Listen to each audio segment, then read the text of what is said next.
Hilton Head, S.C.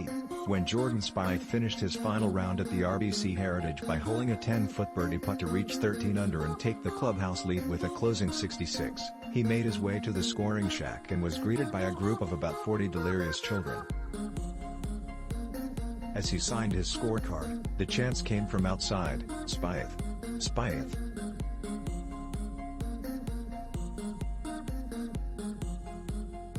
Spieth, and then we want Jordan. He wasn't quite ready to sign their hats and flags, but he walked over to the rabid young mob and explained the situation with that measured, sincere tone that has become so familiar. He was sorry, but there was a playoff coming maybe, or maybe he'd lose outright. One way or another, however, he'd be back when it was over. Witnessing that moment, two questions came to mind: who else would do that? And who else in golf, give or take a Tiger Woods, would inspire that kind of reaction in the first place?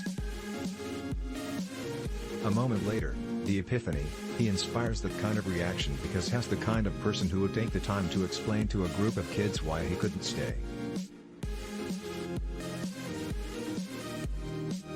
Many, most, or perhaps all of us believe golf is better when Jordan Spieth is winning tournaments, and he brought a bit of that old 2015 spark on Easter Sunday for the second straight year, prevailing in a playoff against Patrick Cantlay at the RBC Heritage.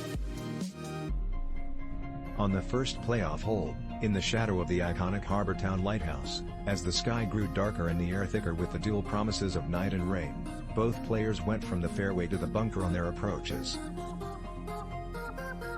When Spieth found his ball near the edge of the sand, he may have had flashbacks to a brutal break on the momentum-killing ninth hole, when his attempt to drive near the green ended with a similar lie, forced him to pitch out sideways, and resulted in a bogey when it seemed like par was the absolute.